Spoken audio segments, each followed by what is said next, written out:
Well, seems like AMD done struck again. We got more information on you about the 5600 X3D, so do stay tuned. You know what I'm saying.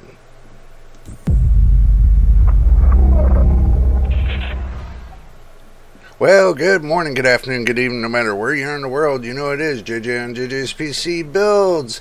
If this is your first time here, make sure you subscribe. We're trying to get to 1,000 subscribers and 4,000 watch hours. What I mean by 4,000 watch hours, watch the video from beginning to end. Would be much appreciated. Would help us get monetized. And I want to thank all the new subscribers that subscribed. Thank you for subscribing, and welcome to the family. Welcome to JJ's PC Builds. And our veteran subscribers, thank you for all the love and support you've been showing us by watching all the videos and helping us, get down the road is much appreciated. And also to remember, watch the videos from beginning to end, everybody.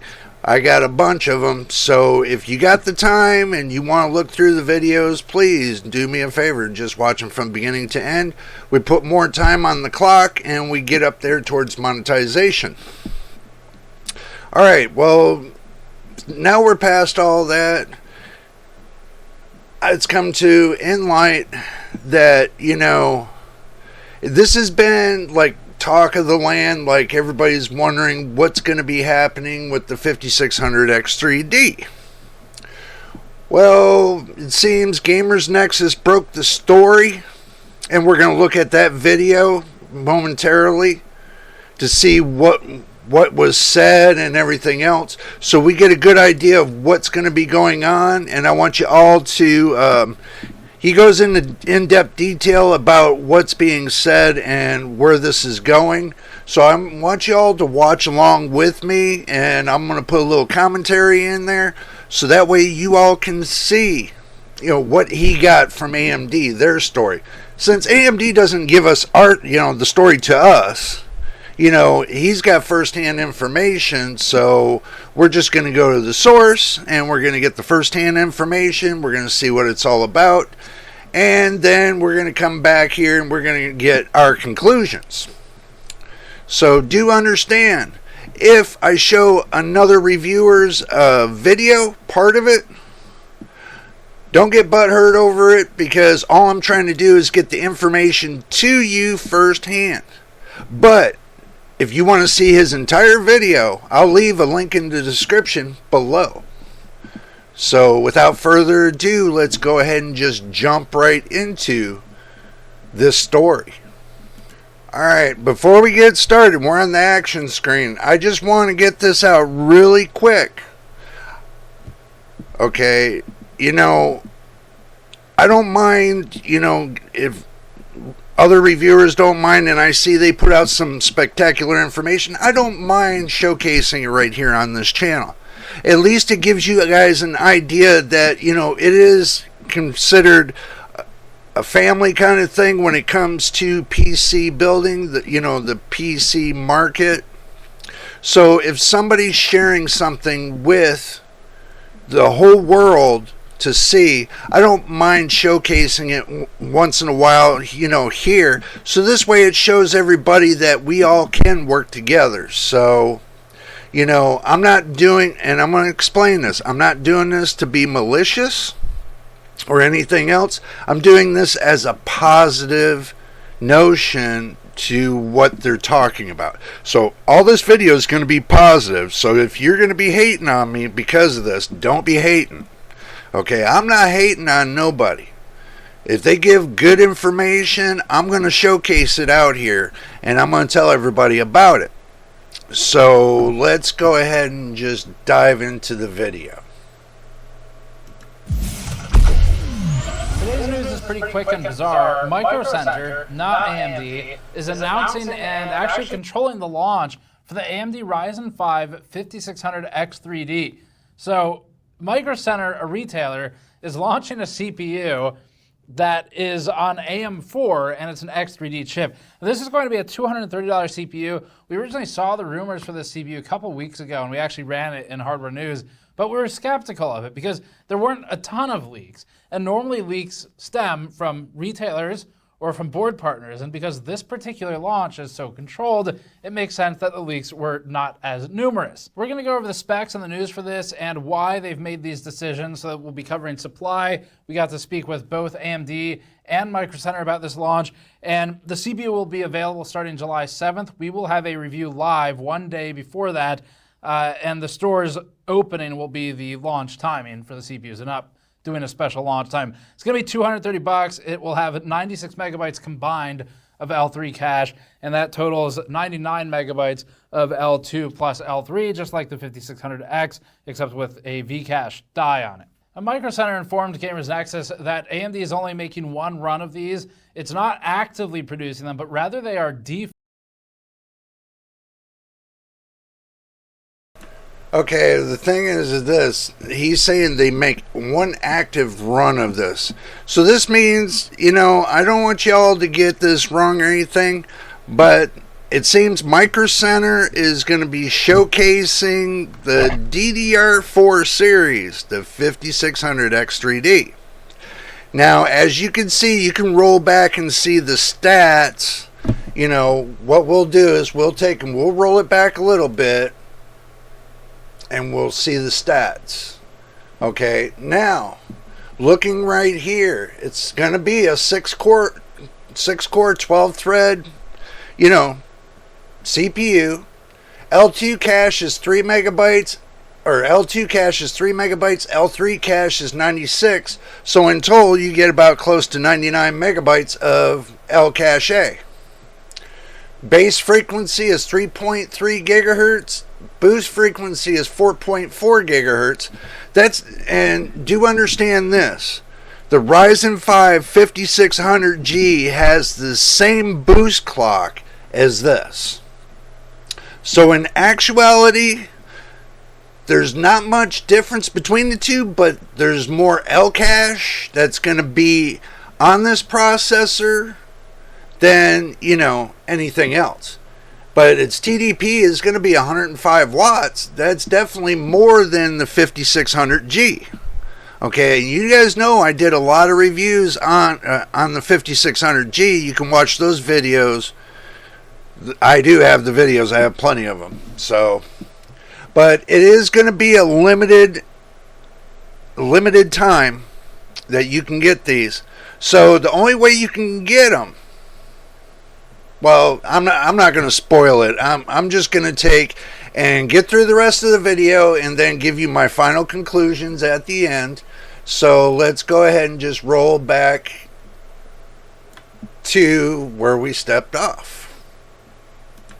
that were assigned to become something else. So we'll cover that too. Let's get started. Before that, this video is brought to you by Deepcool and the new Zero Dark series of AK620 and I don't want to get in trouble for, doing that advertisement. So I do apologize if I move forward on some videos. So this is pretty peculiar because the launch is limited not just to a country or a region, but to a specific store. And for those of you who don't live in the US, Microcenter, despite all the sort of YouTube dominance that it has, is really not that common still. It's got a good amount of locations, but the closest one to us, and we're kind of in a tech hub, is 5 hours away, just to give you an idea. So this is extremely limited in launch. It's not even really just the US, it's like specific areas within driving range of a store. So we learned from the two companies that AMD has been accumulating defective silicon for 5800X3D parts for some time now, and it hasn't been able to do anything with them. The yield was high enough that it couldn't accumulate enough supply for a global launch of a new product, but it was able to source enough for a one-off. Now, well, at least that's good news for, the gamers. It looks like AMD's taking, I know it seems like it's kind of piecing together a processor, but they are taking some, 5600X parts, they're taking some 5800X 3D parts, and they're kind of putting them together to come up with this 5600X 3D. Now, in a good of impression that, when it comes down to it,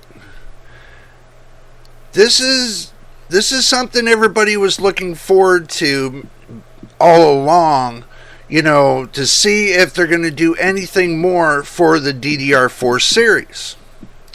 The Zen 3 series, it would be called, or the AM4 series. It's called many of names. It's so confusing and just drives you mad. But the thing is this. People that are still on the AM4 platform will have the option of taking that processor if they can get their hands on it, because there's going to be a limited amount depending on the sale of the processor. Now, if it comes to it and the processor sells really well and they sell out really quickly of it, I'm sure they'll support more of it, maybe or maybe not. Oops, excuse me. But the whole idea is this.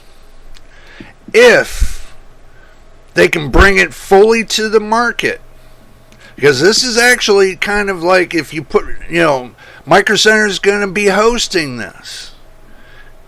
So if it's going to be limited, who knows? If it's going to be all the time that you can get your hands on it, we hope so. 5600X3D, hopefully we can see some testing on it.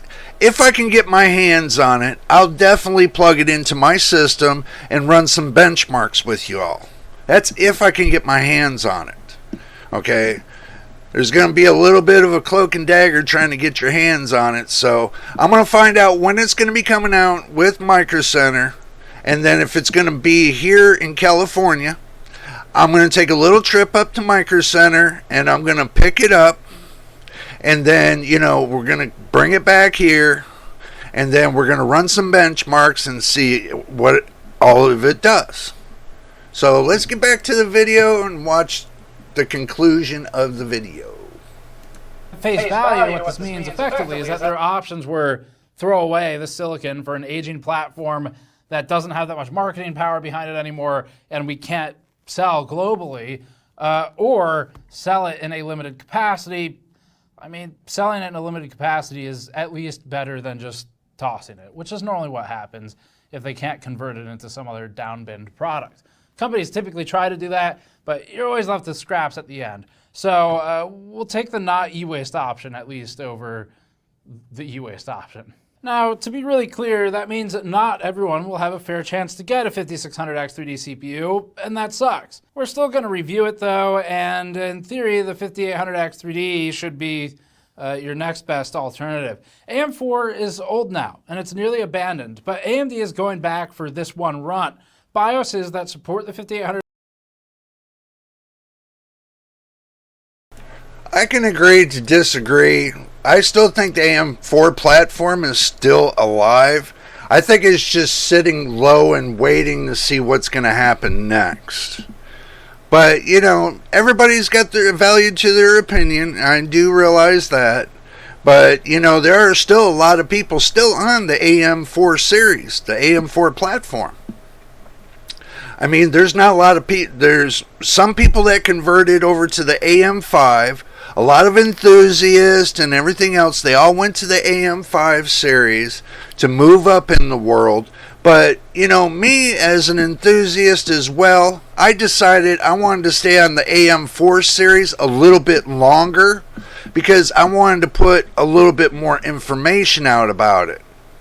And then when time comes and everything goes well and we're growing and everything else, we'll definitely think about moving up to the AM5 series and see what it's about. And like I told y'all before in previous videos, that when it comes to a new platform, I give it some time to take and season and get it all, get all the bugs worked out and stuff like that, so we can have an honest and true test, other than having bugs and fixes and trying to give you, good points about the platform when you got a bunch of bugs in it and all you're giving is bad advice. So that's what I don't want to be doing, is giving bad advice about a new platform. especially the AM5 series, since it's already had its run-in with motherboards catching fire and processors catching fire and stuff like that. We don't want that kind of run-in here on the channel. We want to keep it nice and kosher and, show everybody what the platform is actually about. I'm not rushing into the platform. Other people have, but I'm not rushing into every new platform that comes out. Now, if you want to see stuff about that the newer platforms, then you can go, and there's many of channels that you can see what's going on with the newer platforms. But I can tell you, when a new platform comes out, a lot of people are sticking to the old platform and they're not budging until they see the new platform doing better than when it first started out. Hey, if let's say as an example, let's say Microcenter sponsored us, just as an example. Say Microcenter sponsored us and said, hey, would you like to run this platform on your channel, do some testing for us, and give us a good conclusion, or give us any kind of conclusion you feel fit. Truthfully, I would say yes. I'd be more than happy to do that for them.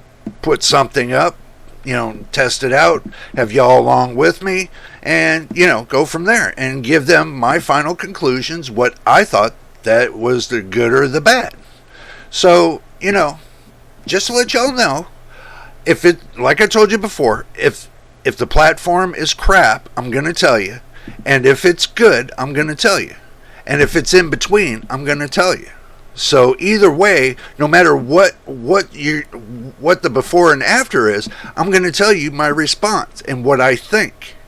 So, and if you decide you want to jump on that wagon, then you can go ahead. If you don't want to jump on it and you want to wait, then jump on that wagon. So let's finish out a little bit more of the video and we'll go to my conclusions. X3D will also support the 5600 X3D from what AMD told Gamers Nexus. Simultaneously though, there should be BIOS updates available for boards to get more specific or tuned support for it. This will almost certainly be the last chip for AM4 at this point, and it comes as a bit of a surprise given the age of the platform. So today we just have the news for you, the specs then, as simply as possible. It's an R5 5600X, except it has a vertically stacked piece of silicon on top of the CCD, and that contains the additional L3 cache, also known as a V-cache die. So that means it is the same as a 5600X in core count and thread count. It's got differences in frequency. This is going to be a 6-core, 12-thread part. It will have a combined 96 megabytes of L3 cache. The L2 and the L1 are identical with the 5600X. The CPU will run at 4.4 gigahertz boost and 3.3 gigahertz base, and that's down from 4.6 gigahertz boost on the 5600X non-3D and 3. All right. The reason why you see a little bit of stutter, a little bit of hesitation in the video where there's nobody talking, then I start talking, is because I'm turning the microphone on and off because there's like a echo feedback going through it, and I hope that when I get done with this video, that I go and review it, hopefully that, the echo's not there. It's just little bits and pieces. So I'm doing the best I can to figure that out, because it seems like I got to be able to hear. I don't want to put on a set of headphones.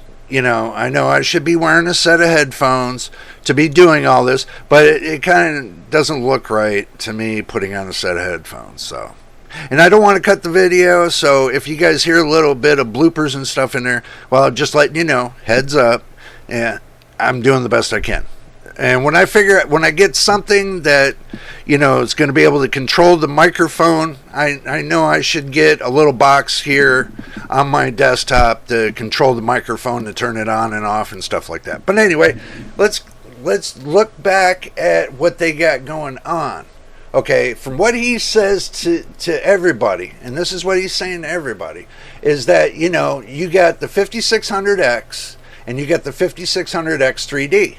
Okay, number one, you cannot compare these two with each other. The reason why I'm saying you can't compare these two with each other is because this carries all the expectation, except for the TDP. This is carrying part of the 58X 3D. Okay, this is carrying all the expectation of the 5800X 3D, but it's carrying the same expectation of the 5600. Not the 5600X, the 5600. Okay, because the 5600, if I remember right, is 4.4 gigahertz.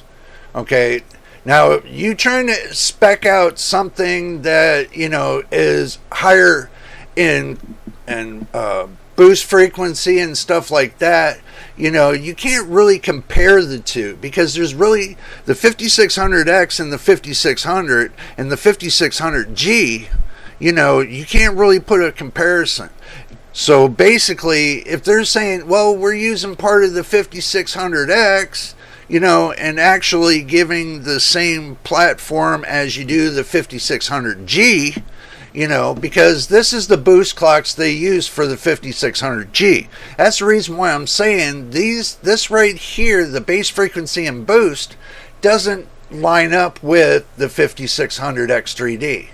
This more or less lines up with the 5600G, and that's an integrated graphics built onto that processor. So, but if you were to take that, if you were to take the 5600G, okay, put it in the slot of the 5600X, it would more in line up with the 5600X3D because of the amount of cache and everything else. There's not a lot of see, with the 5600X3D, all they got to do is take the integrated graphics off, okay, and it's already got a low amount of L3 cache, because it's only got total of 19 it's got 19 megabytes of L cache, so it's 16 gigabytes. And this is the thing, it's 16 megabytes of L3 cache on the 5600G, and it has 3 megabytes of L2 cache. Okay, this is where it more lines up with the 5600X3D, is because the boost frequency and everything else kind of matches more to that than anything. So I would have used instead of the 5600X, I would have put the 5600G. So it's just my opinion. I would have used that more as a baseline than I would the 5600X. But if they're using the 5600X, or if they're taking the 5800X and they're cutting it down to the 5600X speeds, you know, I can see where you're putting that in there. But do understand, the 5600X3D is going to be the newest processor to the AM4 series. Okay, this is going to be a limited processor. This is going to be very limited. So if you get your hands on it and you love it, make sure you comment below on this video and let us know what you think about it if you get it.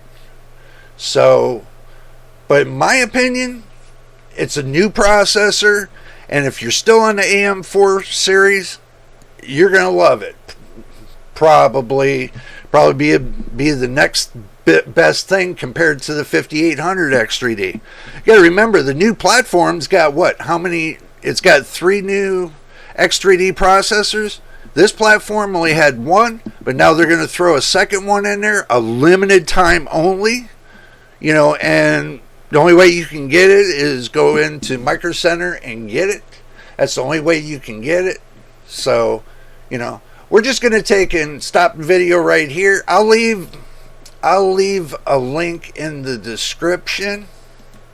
Okay, I'll leave a link in the description to this video so you can watch it all the way through. Okay, I'm making this video today is because I made a video the last time on the leaks of the 5600X3D. Now, look at it this way. 96 megabytes of L3 and 3 megabytes of L2, which that's basic with some of your processors. They always come with 3, 6, or 9, whatever. L2's always been the L2 cache of the century. It's always been the go-to. So, but to take a 65 watt processor to turn it into 105 watts is just telling me that they're taking the 5800 X3D, the old ones that they got, they're cutting them down to the 5600 series, the 5600X series. So if they're cutting them down from the 5800 series to the 5600 series, okay, that's a plus. But they're shaving off 2 cores, 2 cores and 4 threads. So they're shaving it off, and they're shaving off 1 megabyte of L2, but they're leaving on 96 megs of the L3. That's a plus.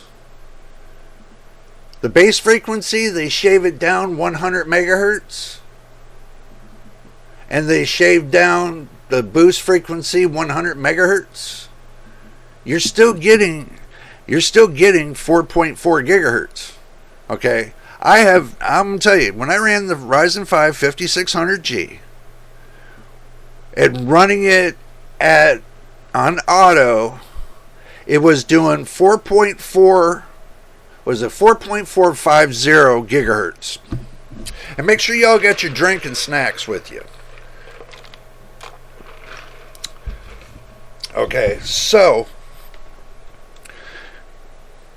I still got that processor, and it still runs. But to see this processor right here, the 5600 X3D, I would love to put that in my B450 motherboard. I would love to put that in the B450 motherboard. It would handle it just fine.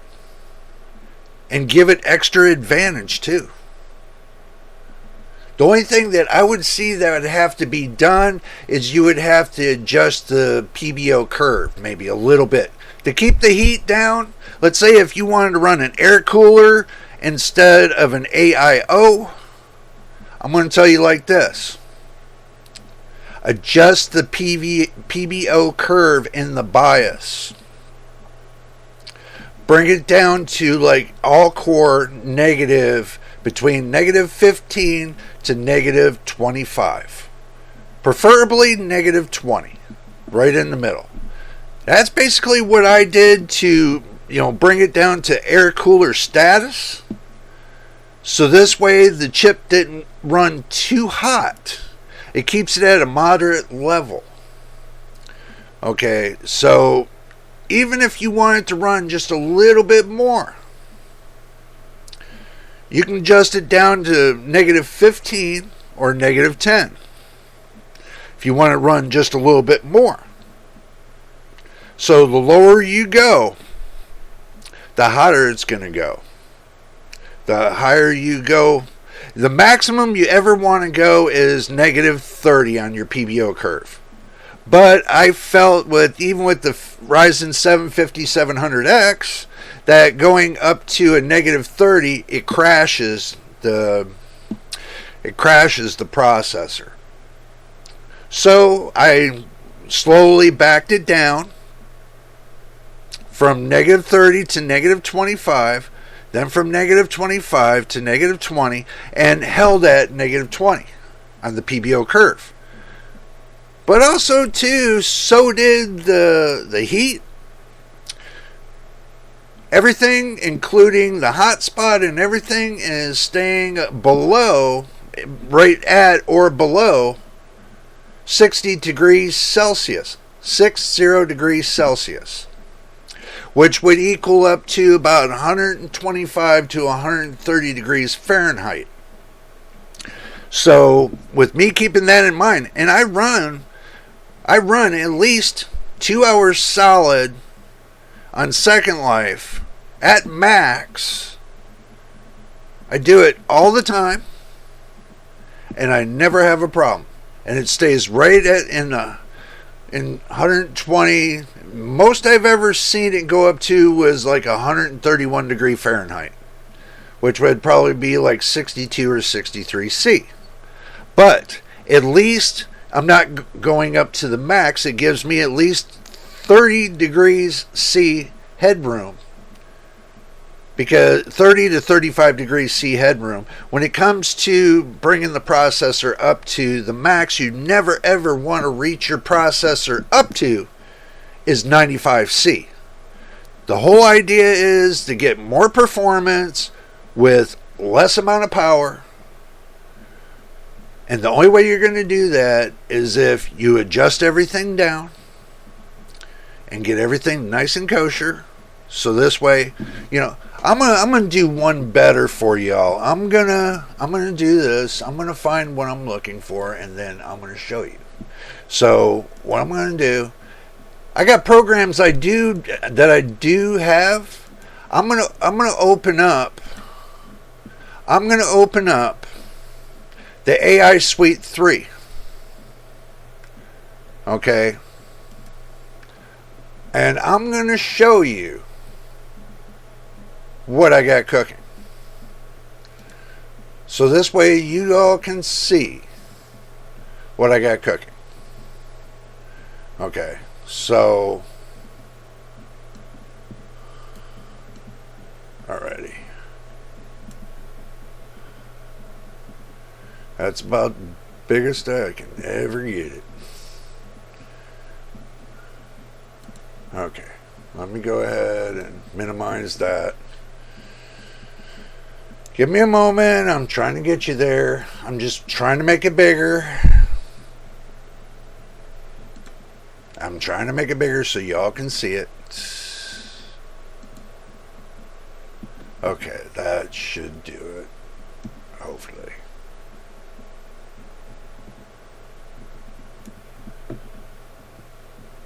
Yeah, that should do it right there. We'll leave it right there for now. Okay. Now, let's go back to the action screen. Okay, as you can see here, this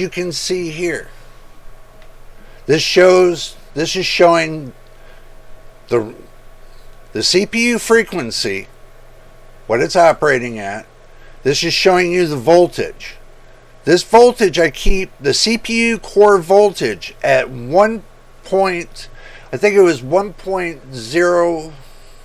The max was 1.0, or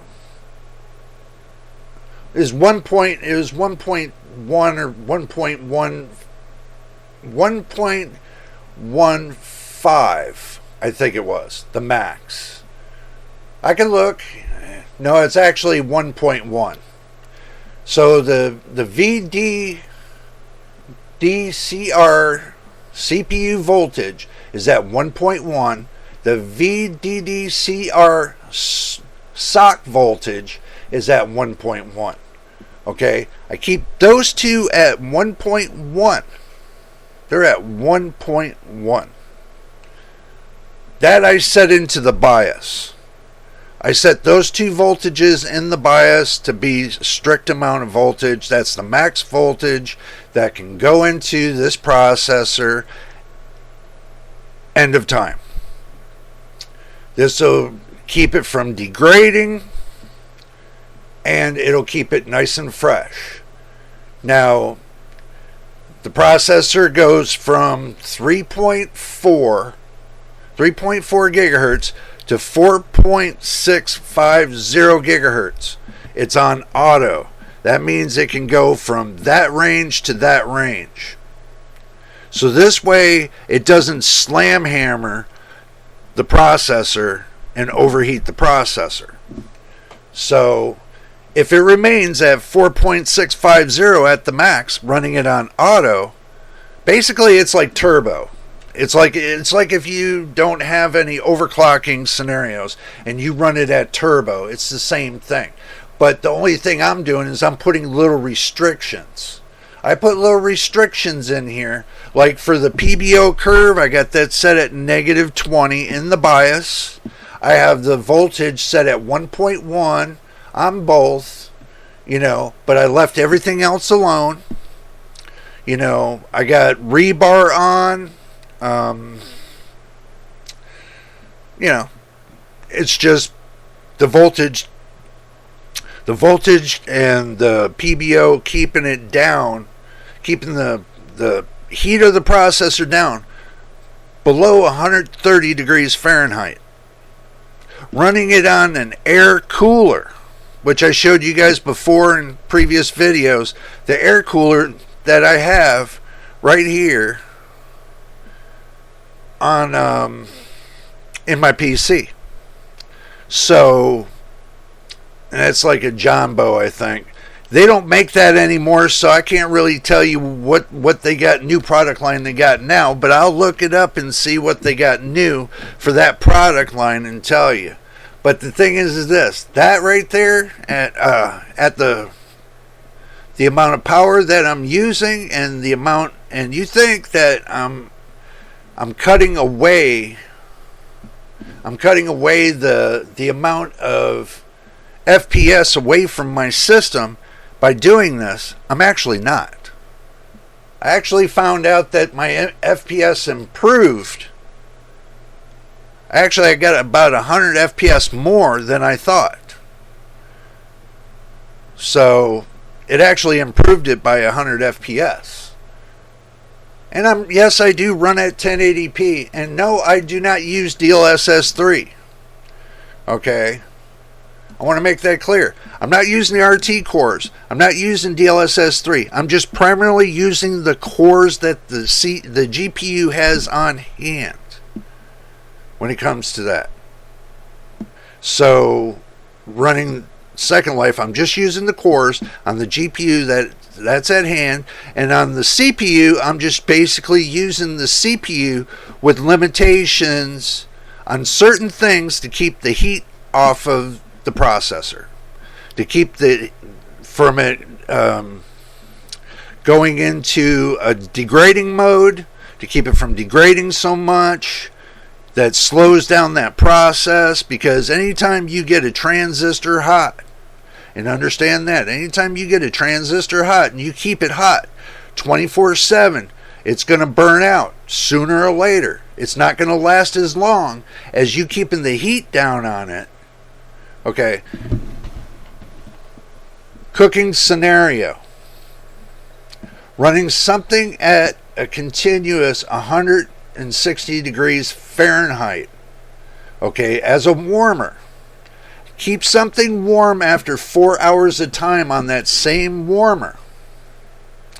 Right there. Watch that product in that lose all its life after 4 hours. Think about it like that when you're cooking your food and you're keeping it warm. How much water just evaporates out of that and turns it dry. Okay. Now think about running the processor at 160 degrees and everything that's inside that processor heating up, expanding and contracting so much. Because if you go like this, expand and contract, going up and down. Watch my finger. Up and down like this. Up and down. Up and down. Take one piece of wire and do this. And see which end breaks. Same thing with a transistor. It takes and expands and contracts. You don't see it, but it does. It expands and contracts. The amount of curvature power that you go through there, it expands and contracts. Okay? So after time, it'll expand and contract so much, and with the heat, it'll actually snap. It'll snap one of those legs. That transistor's got so many legs wrapped around it on the bottom that in that path, somewhere, that wire will snap. That little finer than a hair kind of wire will snap. So take a piece of hair, like a hair piece of wire that's finer than a piece of hair. Take that, put a positive lead on it and a negative lead on it, and only put through 1/50th of a watt and run it continuous. Over time, that piece of wire will start to bend and go up and up and up and up, and boom, it'll just burn off. So that's pretty much the scenario, that best scenario I can give you guys, to tell you inside of a processor, you got little gates and nodes and everything else. Over time, they just wear out, and the heat that comes off of those gates, they wear out, they snap. So if you keep your processor at a moderate temperature, usually, moderate, keep it below 140 degrees. If you can keep it below 140 degrees Fahrenheit, not Celsius, Fahrenheit. If you can keep it below 140, even 130 is even better.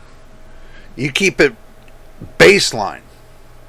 If you want to talk about Celsius, keep it baseline 60 degrees Celsius or below. That processor is going to last you 8 to 10 years. It's going to last you that long. As long as you don't hammer yammer on it, try to scrape every little FPS out of it.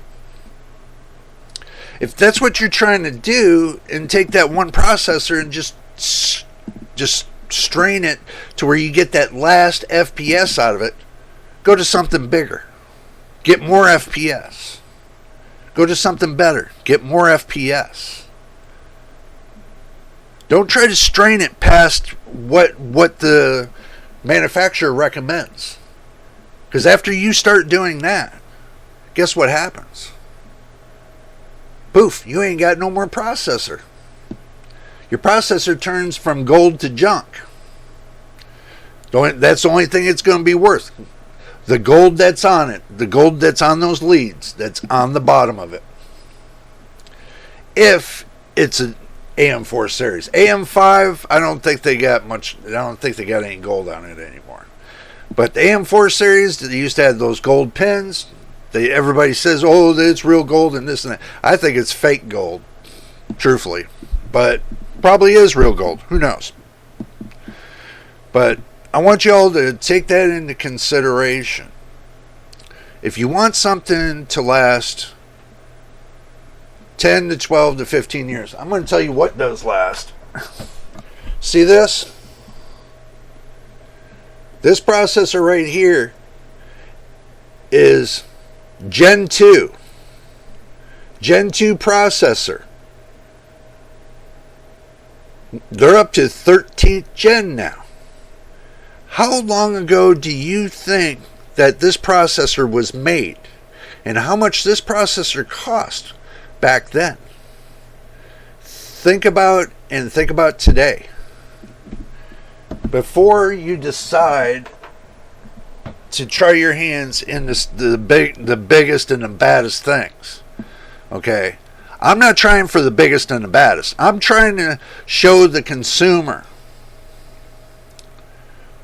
the next best thing that they can do with the amount of money they have. That's the whole idea. And that's the whole idea of going to, see if you can get your hands on the 5600 X3D. Now, if you can get your hands on it for 200 and some bucks, right? Was it $212 or something like that from Microcenter? But they're going to also have bundled deals too. So, do yourself a favor. Keep your ear onto the floor about what Microcenter's got cooking, when they're going to bring out the 5600 X3D, if it's going to be the real thing, and if you can get there and get yourself one, God bless you. We're going to try and see if we can get our hands on it before it sells out, and see if we can get ourselves one, and hopefully we get a good silicon lottery kind of thing. I know the Silicon Lottery is kind of, a past thing, because they did the Silicon Lottery with the AM4, but with the AM5 series, it doesn't seem like the Silicon Lottery really happens. So, but with AM4, I can tell you, you can still have good 1080p gaming. I'm not going to say, I'm going to say awesome. I'm not going to say great. I shouldn't say good, but I'm going to say awesome. See, because at 1080p gaming that I get awesome gaming. There are some naysayers and everything else that, it's like the other day. And, I was sitting there reading through the comments, and I had somebody comment to me that I don't know what I'm talking about when it comes to Second Life and how to, set your preferences. I was like, okay, well, the preferences, number one, the way I said to set them, and I'm going to break this point clear to you. The reason why I said set your preferences this way, because there's people that have low-powered computers, like laptops and whatever, that cannot run those high-efficiency numbers, like anti-idolizing and stuff like that, and run it in full to where you get the full experience of Second Life. Now understand, I was showing the minimal that you can get it down to get the FPS you need to run Second Life. Now, before you go to comment in my comments about Second Life, bring something better than trying to complain about it, and think about the next time you come on my channel complaining that I don't know what I'm talking about, and you don't know the full story, that you didn't watch the full video to know that it was based upon the people that have low FPS because they don't have the computer with the horsepower, okay? But they want some kind of gaming. That's the whole idea of giving you the minimal you can do in your preferences for Second Life. Okay, so don't come on my channel and if you think you know better, then make your own video on your own channel. Okay, I'm trying to help people that want to play on the game that had just as hard time as me. Okay, back then when I was on a laptop, I kept getting kicked on and off that game so many times I just got sick of it. And now I'm on desktop. I've been on desktop quite a while. And the reason why is because I can get more horsepower out of a desktop than I can a laptop. So if y'all are running laptops, make sure you get the new improved laptops. The up-to-date today laptops. You should not have no problem with Second Life. And run your preferences whatever way you want. If you got the horsepower for it, run it whatever way you want. I run it the way I want, and I run it the way I think that, the people that on Second Life don't have the money for computers would run it the same way. So when people have, barely anything to piss around with, okay, you have to understand, you have to help them first. It's not about helping yourself. When you run a channel, it's about helping everybody, not yourself. I'm not helping me. I'm building the channel. Yeah. You think it's helping me? No, it's helping the channel. I'm not doing this for me. I'm doing this for everybody. And giving this information for everybody, not just for me. I got the information in my head. I'm giving it to everybody else so they have the information. They have something better to look forward to. If you want to start a channel to talk about Second Life and the preferences and everything else and how to set it up, do it on your channel and see what other people say to you about it. Just don't have one video on your site and think everybody's just going to run to that one video. I have many videos. And it's dealing with PCs. It's dealing with the games I play. Okay? And if there's something that I can put out there to help whoever, I'm going to do it. I'm going to help them. The people that don't have to where they can't, you know, they don't have the system to run Second Life. I give them the minimal options that you can run with. I'm not worried about having the best options. I'm worried about somebody having an option to play the game.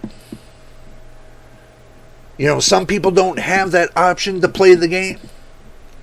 You know, I'm giving them the minimal specs to play the game.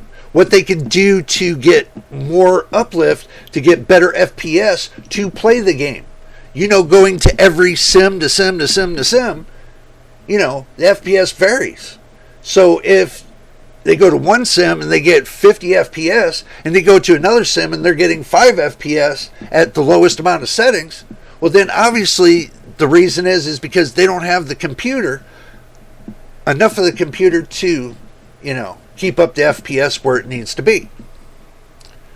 So when you tell me that I don't know what I'm talking about, I've been on Second Life for more years than anybody. I've been on that Second Life for since it's first started. Okay?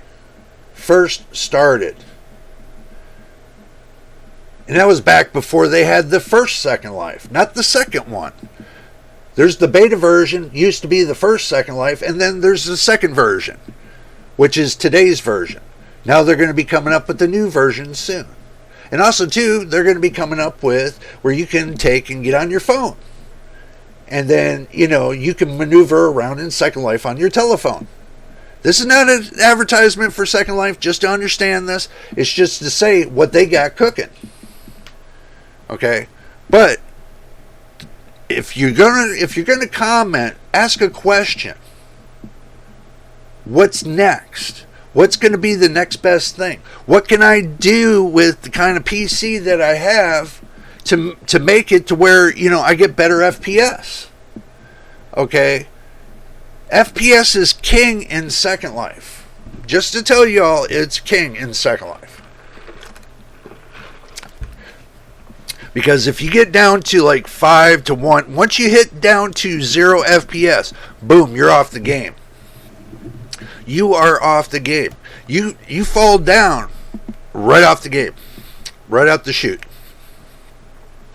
So, in order to have the best FPS, and I'm making this video a little longer than usual. It was supposed to be about, you know, the 5600 X3D, but I'm making this a little bit longer for the simple fact that I'm trying to clear the air on this right now. If your computer does not have, your graphics card does not have the horsepower to deal with a lot of textured graphics, use the minimal settings you can on Second Life. Now, I made that video for the minimal settings on Second Life. Now, if you want the maximum setting, and then you got the computer to do all that, you got the graphics card to do all that, and so on, then so be it.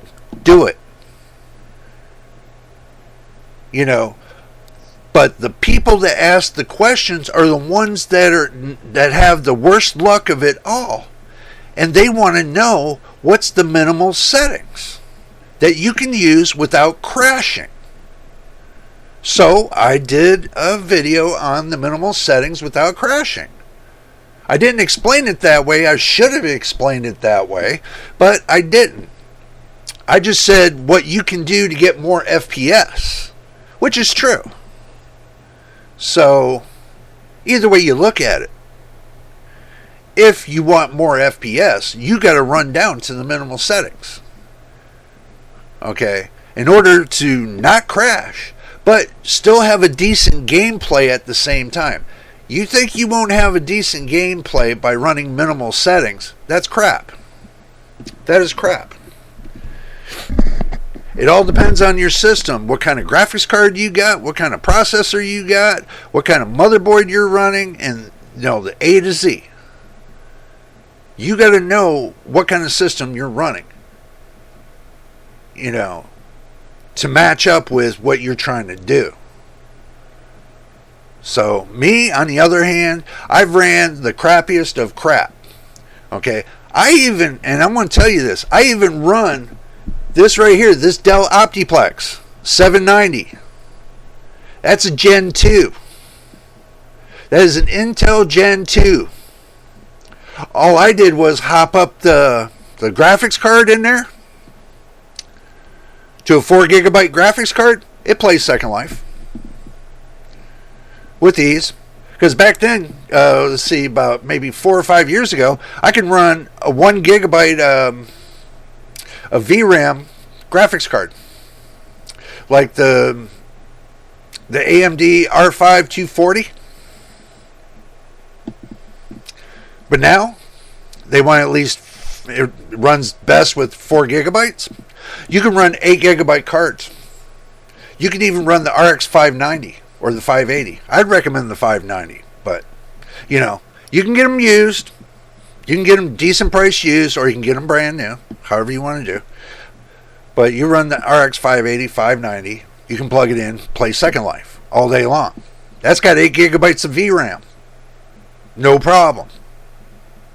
Or if you want to go up to where you have more durability, then you can go up to a 5500 XT or a 5700 XT or whatever you want to do. You know, to get more, you know, if you want more composure.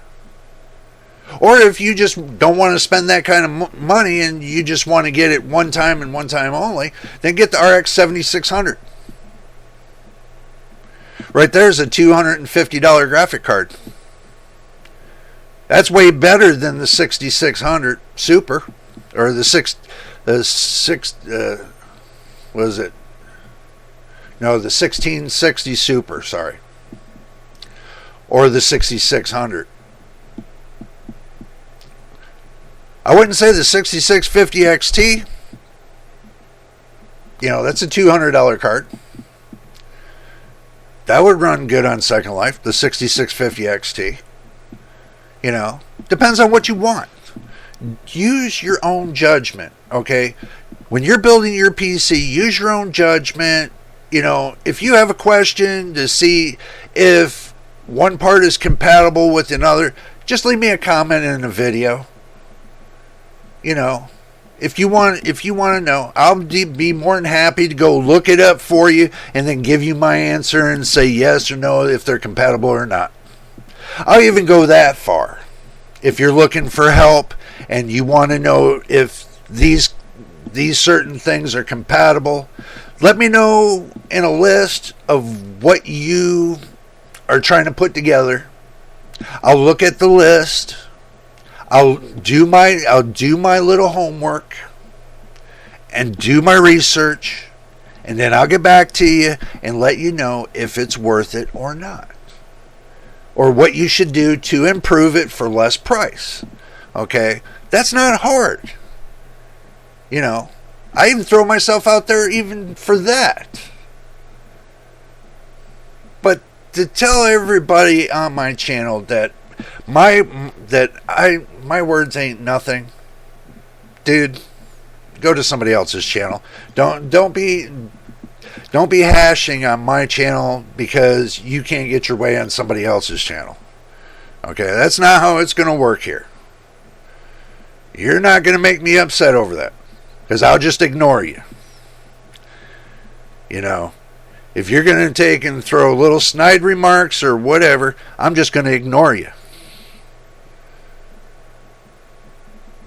I'm going to tell all my subscribers to do the same exact thing. Just ignore them.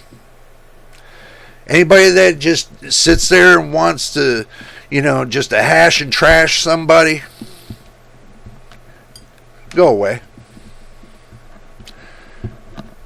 If you're here to want to know things and want to learn something, and I can even learn something too along the way with my subscribers. They all tell me certain things too. I can learn from them as well. There's certain things that they can say that I probably wouldn't know. Everything everything that you do in life is a learning lesson. You never stop learning. Understand that. No matter how old you are, you never stop learning. There's always something bigger, better, and badder. Okay? So understand that. As far like you telling me about, you know, if I put, you know, lighting on and stuff for Second Life, I turn out all the ambient occlusions and everything else, and I turn all the specs on. Yes, you're right. It will bring me down to 5 FPS. If the system can't handle it. Okay? Now, I've turned everything on, but it didn't bring me down to 5 FPS. It kept me at 60 FPS. See, and that's where you're wrong. So, do your testing and do more homework before you bring it to me. I went from 120 FPS down to 60. That's as far as it brought me, because I know the kind of computer system I have. So understand that. And yes, I know we're over an hour. I do apologize for that. I don't mean to be too much longer, so just bear with me. I'm just trying to get this point out so you all understand. You know, this one person just totally, you know, just wants to do some fear-mongering on this channel and, you know, not know what they're talking about. I've had many years of learning, and as they changed the settings on the viewers settings have changed. They've actually unlocked different settings that now the user can use to turn off and turn on if they want them now. So these settings are set up specifically. These are settings that were turned on all the time. Nobody just noticed. Now we have the option to turn them on or off. These certain settings. These are settings that have been running like this all the time. For years. And now they give us the option in the new viewers to turn these items on and off. If we want to get more FPS and we want to be able to stay on game longer and not have any problems, they unlocked a few things. So, and this was just after the second revision. It was the second viewer from the time before. So when they unlocked everything and they gave us all these extras, these weren't extras. They were there all the time. It's just they allow us now to determine how we want to set our viewers to run on our computers. Okay? So if I tell somebody to run the minimal, because they don't have the kind of computer that, you know, I have, and I tell them to run the minimal, this gives them a starting point. So, do you understand that? You want to give a consumer a starting point. You want to give a subscriber a starting point. They start at that starting point. And then they work with each one of the items that's in the preferences to get the optimal of what they're looking for on their monitor. It's just like if you go into the control panel for your graphics card, you're doing the same damn thing. Looking for the most you can get out of that graphics card from that control panel. So you're doing the same thing on, let's say, Firestorm Viewer. Looking to get the optimal you can on Firestorm Viewer. And that's exactly what I did. To show everybody you can run this at minimal and still get a better FPS. Some of them won't get the FPS I got. Some of them will probably get half. But at least they got a better advantage to get half instead of having barely to none, like 5 to 1 to 0, and then crash. You know, I'd rather see them be able to stay online than to crash all the time and give up on Second Life. I'd rather them to stay on Second Life and learn about it and see what they can do to make it even better. To go forward. I don't need somebody in the comments trying to push people off of Second Life. I'm trying to bring them forward to keep them on Second Life. Big difference. So if you're going to come in with knowledge. Don't come in with anti-Semitic, blah, blah, blah, blah, blah. Okay?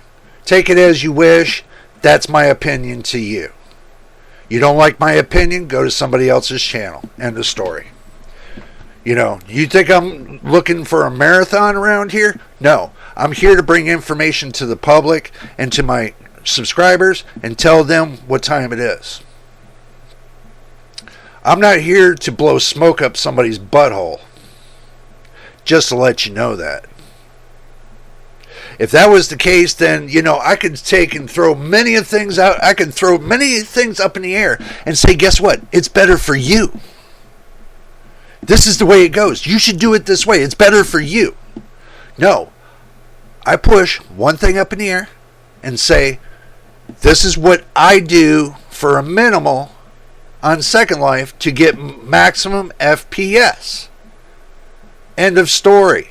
It explains itself. When you play your games, you look for the max FPS. That's the God of all gods in this world. Okay? You look at the FPS, you look at the screenplay, everything. Okay? You look at the whole ball. Not just a part of the ball, the whole ball. Okay? I understand your opinion is your opinion. And it's definitely, I considered your opinion. But your philosophy behind your opinion is wrong. And you can't be going on other people's channel to tell them a wrongful opinion and make them believe, oh my God, that guy's wrong. When that guy was right all along. This guy right here. My video was spot on. So, what you're trying to tell my subscribers is wrong. And if they go to do it their way, and then everything else, and they keep continuously crashing because you told them, hey, go to this way, guess what? It's your fault, not mine. I told them which way, the best way to go. If you run minimal specs on Second Life. Okay? Minimal specs.